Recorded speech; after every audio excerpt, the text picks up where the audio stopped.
Je l'ai annoncé dans mon introduction, notre invité ce matin, c'est Prudence Tessie, il est président du mouvement Oganho, c'est en langue femme. Il est l'heure, une organisation qui a initié dimanche, donc hier, une rencontre avec les jeunes de Cotonou pour discuter des questions liées au chômage. Notre invité est déjà en place. Monsieur Tessie, bonjour. Bonjour, monsieur Tanguy Agaï. Bienvenue sur l'Actu Matin. C'est moi qui vous.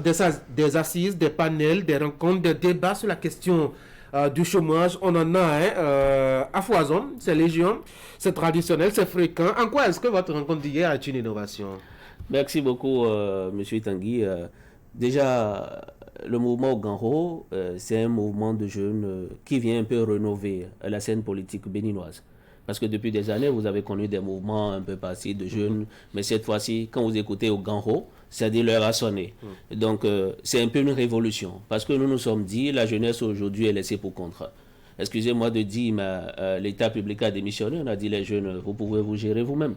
Donc, nous réfléchi réfléchi depuis toutes ces années. Nous avons vu qu'il est vraiment l'heure que nous nous mettons ensemble et que de nous-mêmes aussi, nous pensions changer les choses. Alors, vous vous êtes vu hier. Pourquoi est-ce que c'est différent de ce qu'on a déjà vu? Non, c'est un peu différent parce que c'est vrai, il y a les panels, il y a les causeries. Mais la particularité de notre séance, bien de notre rencontre d'hier, c'est d'avoir eu quand même presque toutes les couches sociales, j'allais dire là, ceux qui vivent en réalité vraiment le chômage. Et il faut être là pour comprendre. Les gens sont parlés et ont coulé des larmes. Et puis, à cause du chômage. À cause du chômage. Des mères de famille qui ont témoigné hier devant tout le monde, devant caméra pour dire mon enfant vient de terminer, même la licence, il a eu, mais aujourd'hui, il se retrouve à la maison aujourd'hui à me demander encore de l'argent, de petit déjeuner, alors que pourtant, j'ai mis quand même 400 000 chaque année, d'autres 500 000. Aujourd'hui, voilà, il se retrouve. C'est ces témoignages poignants, en fait, qui font la particularité. Et aussi des jeunes comme nous autres qui ont pris l'engagement vraiment d'accompagner. D'émotion, alors non, pas forcément. Pas les larmes qui vont régler le problème. Justement, il fallait ça. Si nous avons demandé une assise sur la question du chômage au Bénin, ce n'est pas pour rien. Parce qu'aujourd'hui, vous voyez, les gens viennent à la télé, ou bien les gens s'organisent des colloques, ou je ne sais pas, et on surfe sur la vague de ces chômeurs en réalité. Les gens ne comprennent pas en réalité de quoi il s'agit. Vous ne pouvez pas rester dans un bureau et décider du sort des jeunes. Vous ne les associez à rien. Mais pourtant, on dit l'État travaille pour nous. On a créé 1000 emplois, on a créé 20 000 emplois. Mais qui sont ces gens-là qui sont vraiment employés? Et quand vous voyez, c'est vrai, l'État ne peut pas absorber tout le monde. C'est pourquoi nous avons dit, nous sommes retrouvés pour parler, pour dire, maintenant, nous-mêmes, nous devons créer des micro-projets. Nous ne voulons même pas aller vers l'État pour lui demander de l'aide, mais nous allons nous-mêmes, au sein de ce creuset, d'abord qui est politique et puis social. Parce que nous disons, vous voulez parler de la politique, vous avez le ventre vide. On vous demande des cotisations. Vous n'avez pas de quoi manger, comment vous pouvez venir payer une cotisation? Et les partis politiques aussi surfent sur ça. On dit cotisation, tel n'a pas cotisé. Mais là, le jeune veut trouver la cotisation pour venir. Pourtant, il a bel et bien la volonté de le faire. C'est pourquoi nous avons dit... Mais quand vous donnez à votre association, à votre organisation un caractère politique, est-ce que ce n'est pas biaisé dès le départ déjà? Un jeune qui est au chômage, il n'a pas une couleur politique. Justement, c'est ce qui nous tue aujourd'hui. On dit le jeune ne doit pas faire la politique. Laissez la politique n'est pas pour les jeunes. Vous êtes... Pourquoi? C'est parce que je suis chômeur, je n'ai pas voulu être chômeur. C'est parce que je suis chômeur que je ne dois pas m'engager en politique. Et tous les diplômes que j'ai étudiés, j'ai eu, après de longues études, ça c'est à quoi? La politique, c'est pas forcément ce que nous voyons, que quelqu'un vienne pour insulter l'autre avec des invectives pas possibles. C'est pas forcément ça la politique. C'est pouvoir apporter un plus à sa société, à la cité en réalité. Donc les jeunes doivent s'engager massivement en politique. Et c'est ça ce que nous sommes en train de le dire. Alors, quel est l'état des lieux du chômage aujourd'hui au Bénin? Monsieur Tanguy, c'est catastrophique. Comment ça? Vous n'avez pas exagéré, hein? Non, je n'ai pas exagéré. C'est vrai qu'on va nous sortir des chiffres. Moi, je dis, je ne suis pas dans les affaires de chiffres. Oui, justement. Vous devrez sortir aussi les voix. Je vous dis, on peut faire un micro-trottoir. On peut aller dans les villages. Même dans Cotonou, ici, on n'a pas besoin d'aller dans les hameaux là pour se dire. Même dans Cotonou, ici. Ben, le campus d'Abomey-Calavi, c'est voilà un exemple palpable là. Où à chaque fois, je dis peut-être on forme des chômeurs, on en voit. Ben, combien trouvent le boulot? Aujourd'hui, c'est des jobs que nous faisons. Et c'est temporaire, éphémère. Quelqu'un t'appelle, tu vas gérer ça et puis tu prends ton argent. C'est pour le moment, c'est pour l'immédiat. Est-ce que nous avons des emplois? Il faudrait qu'on pense à cela. Aujourd'hui, par exemple, regardez, au lieu de trouver un mécanisme quand même pour pouvoir aider ces jeunes, qu'est-ce qu'on fait? on amène les jeunes à faire des suscitations de candidatures ou bien la politique pour les distribuer et en violation du code électoral. Non, je ne veux pas proposer des chiffres parce que une idée de l'état des lieux. Monsieur Tanguy, je ne veux pas proposer des chiffres parce qu'il y en a tellement. Aujourd'hui, on nous parle de j'en ai lu aussi et quand même où le taux est déjà à plus de 47%. On va me dire aujourd'hui que le Bénin travaille tellement, le taux de chômage est de je ne sais quoi, combien de pourcentage, c'est en baisse et tout. Moi, je ne veux pas parler de pourcentage. Je dis, allons vers la réalité. Moi, l'histoire de chiffres là... La réalité, c'est quoi? Non, la réalité, c'est d'aller sur le terrain pour constater ce que vivent les jeunes. Qu'est-ce que vous avez constaté? Je l'ai constaté. Et si nous sommes retrouvés, ça fait la 3e fois. On a mis l'acte 3 de la rencontre. Ça veut dire qu'il y a eu le premier, le second. Et pourquoi nous continuons? Parce que nous avons vu vraiment que c'est criard. Et il le faut. Je vous ai dit, les gens vont venir ici et sortir toutes les chiffres possibles, mais je vous dis la réalité est tout autre. Monsieur Tanguy, vous êtes un journaliste, c'est bon d'ailleurs, et je vous demande, en tout cas avec les responsables de Canal 3, de faire cela pour les Béninois, et vous allez voir en réalité, les jeunes souffrent, je vous dis, énormément. Oui, justement, mais qu'est-ce qui peut expliquer cela, que des jeunes vigoureux comme vous, bien en place dans la tête, qui ont étudié et qui ont deux mains... de pieds peuvent être au chômage dans un pays, s'il vous plaît, où tout est à construire, où tout est à faire, où il y a de vastes étendues de terres arables, où il y a l'Internet, il y a pas mal d'opportunités qu'on peut se faire.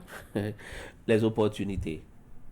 Monsieur Tanguy, les jeunes n'ont jamais croisé les bras. Ah oui? Les jeunes n'ont jamais croisé les bras. La belle preuve. Vous en voyez qui ont des diplômes, parce que j'ai eu à fréquenter avec certaines personnes. Aujourd'hui, je les retrouve sur les trottoirs à vendre les friperies et tout ça. Ils n'ont pas voulu.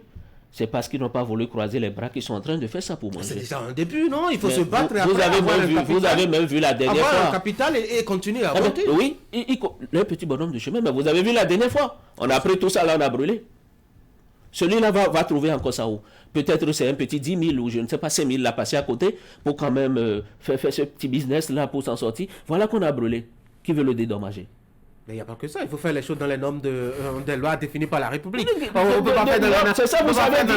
Justement, si nous avons un cadre bien précis réellement qui fait son boulot, je crois que nous ne serons pas en train de dire ça.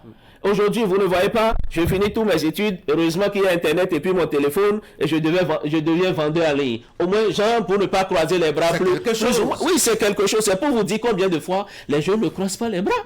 Ils n'ont jamais croisé les bras. Mais je dis, l'État central, quand même, doit pouvoir revoir les choses. Et si nous allons vers ces assises, en réalité, je vous assure que nous aurons quelque chose de concret. Et puis, c'est vrai, on ne peut pas absorber tout le monde. Mais quand on parle de l'auto-emploi, entrepreneuriat des jeunes là, mais c'est un autre monde qu'on emploie juste les mots, mais c'est autre chose. Entreprendre aujourd'hui en République du Bénin, ce n'est pas facile. Comment ça? Pas du tout facile. Vous ne voulez pas entreprendre en dormant, non? Vous ne voulez pas entreprendre dans un lit douillet, dans un fauteuil? Non, ce n'est même pas le cas. Mais le cadre n'est même pas adéquat. On vous crée tous les problèmes possibles. Quel genre de problème?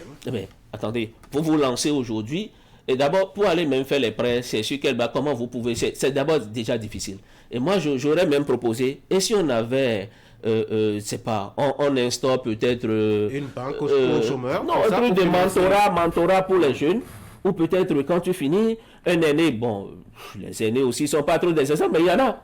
Et on prend peut-être aussi 2 ans, et tout ce que tu as payé un mentorat, et puis tu te coiffes, et puis on essaie de suivre. Je crois que tous ceux qui sortent là de l'université, quand même, ont appris, bon, c'est des choses théoriques et tout, hein, mais je crois qu'en 1 année ou en 2 ans, si on instaure ce système de mentorat, je crois que ça pourrait plus ou moins aider quand même les jeunes aussi. Mais c'est à l'État de penser à ça. Voilà une bonne idée. Et entre autres idées que vous avez proposées à l'occasion, vous avez parlé de l'abrogation de la loi sur l'emploi au Bénin.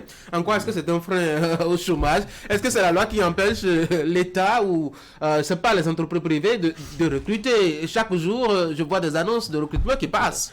Les annonces où on fait annonce et tu vas là-bas, toi-même tu te décourages, tu rentres. Les gens, pourquoi dire les gens surfent sur la vague de chômage au Bénin? Parce que les gens savent que nous en avons besoin. Et chacun surfe, même si ce sont les entreprises privées. Il faudrait que l'État quand même ait son œil là. Ah oui, pourquoi? Mais on doit suivre les choses. C'est pas parce que je suis un privé qu'on ne va pas savoir ce qui se passe. Mais quand même les gens vous trouvent de boulot, on paye combien? Aujourd'hui, quand je vais au boulot, hein, tu mets ta veste, je ne sais pas, tu sors, les gens ne savent pas ce que tu vas foutre là-bas.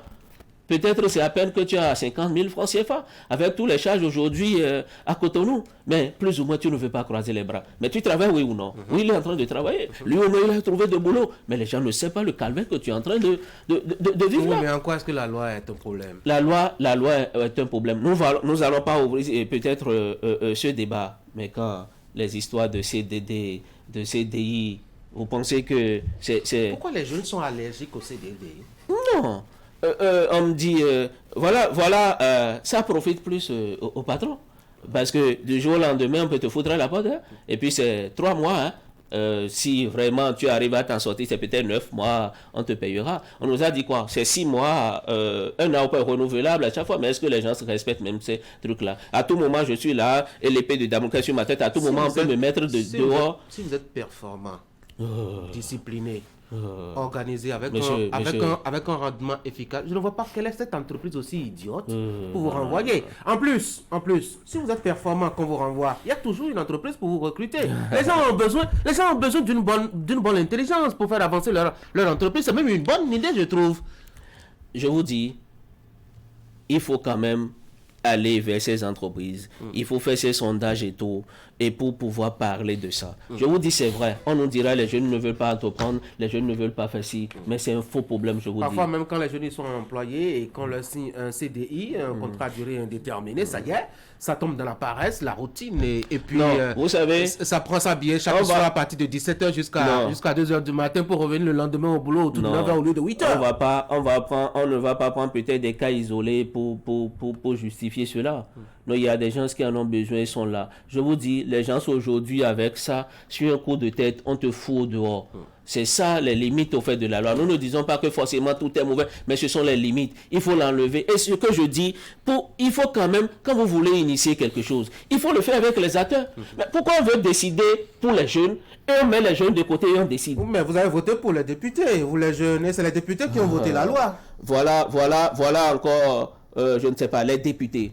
Je me demande en réalité là, est-ce qu'eux nous représentent là-bas? Ils représentent qui? Moi je ne sais plus, parce que si vous nous représentez, vous savez, vous voyez tous les problèmes que nous avons. Mais quelle loi aujourd'hui les députés à l'Assemblée nationale ont initié pour favoriser les jeunes? La loi sur le bail, on ne va pas faire ce débat en tout cas. Alors, vous demandez des assises nationales sur le sujet. Est-ce que c'est vraiment la solution ou bien c'est l'engagement même du jeune, de chaque citoyen jeune, à s'orienter et à s'engager dans des secteurs, je dois dire, innovants. J'ai parlé de l'agriculture, j'ai parlé de la communication, du numérique aujourd'hui, qui sont quand même des secteurs assez ouverts aujourd'hui. Le contexte, il est bien là, il s'offre bien aux jeunes. Je vous dis, vous l'avez si bien dit, mais allons vers ces assises. Il y a les choses qui sont déjà biaisées. Et si nous ne faisons pas l'état des lieux, nous allons continuer. Je crois que ce sera bis repetita. Peut-être dans 2 ans, dans 5 ans, ce ne sera plus moi, bien dans 10 ans, 20 ans, ce ne sera plus moi. Mais un autre jeune qui sera assis ici, il dira aussi, vraiment, le chômage, ce n'est pas la peine. Nous devons, donc, allons vers ces assises. Ça coûte quoi l'état que nous allons vers ça? Ce n'est pas la jeunesse qui, le fait de lancer, on a dit, non? Mais c'est nous qui faisons tout. Vous êtes jeunes, vous êtes là, c'est vous qui alimentez Canal 3. Ça veut dire, si nous nous retrouvons, je crois que nous allons trouver des solutions à notre problème. Mais je ne peux pas, attendez, on ne peut pas à 70 ans devenir contestataire. C'est d'abord la jeunesse. Et la jeunesse doit se retrouver. Et ensemble, nous allons trouver la solution. Je vous dis, si nous allons vers ces assises-là, nous allons trouver la solution. Et vous allez voir, dans les années à venir, nous n'allons plus trop crier. C'est vrai que ça ne peut pas, définitivement, ça ne peut pas partir complètement. C'est la solution magique, hein, selon vous, les assises. Non, pas la solution magique. On a vu des assises dans ce pays. Hein. Il y en a même qui ont fait 30 ans déjà. On connaît les assises, c'est ce que je dis. Quand les gens, ceux réellement qui doivent s'asseoir pour parler, si on ne le fait pas. Mais on va coopter des gens, on va amener des gens, peut-être pour dire, bon, il y a eu assise, non? Ce sont eux, nous allons mettre. Quel est le profil de ceux qui vont venir? On n'a pas l'impression, en vous voyant, que vous êtes jeune chômeur. Vous êtes bien habillé, pimpant, avec les joues bien gonflées. Il faut effrayer la galère à des moments donnés. Ce que nous vivons, nous ne pouvons pas le dire. Nous ne pouvons pas le dire. Mais enfin, chez moi, on dit souvent, il ne fait quoi donc il ne faut pas qu'on te prend pour genre un vaurien, pauvre, miséreux, nécessité finie. Mais pour dire qu'on dit, mais lui là, mais quand même, oui, ça va. Hein. C'est ça. Sinon, en réalité, ce que nous disons. Là, ça va et puis, je dis, jeunesse, ça rime avec liberté. On ne peut pas embrigader, emprisonner les jeunes et tout ça et penser qu'on peut développer un pays. Et je dis à l'État, je profite de votre canal pour dire au chef de l'État, merci pour tout ce qu'il fait pour la nation. Mais il y a des jeunes aujourd'hui étudiants qui sont en train de perdre 4 années ou 3 années, qui sont en prison, qui n'ont qu'à regarder leur cas. Merci. Et la question de la sécurité, vous, il faut que les jeunes se donnent la main véritablement pour lutter que ça. Nous avons dit au Ganho, l'heure a sonné. Prudence Tessie, président du groupe ou du mouvement au Ganho, merci beaucoup d'être venu sur l'Actu Matin. C'est moi qui vous remercie. Bonne journée à vous. Allez, merci. Mesdames et messieurs, on va marquer une pause maintenant.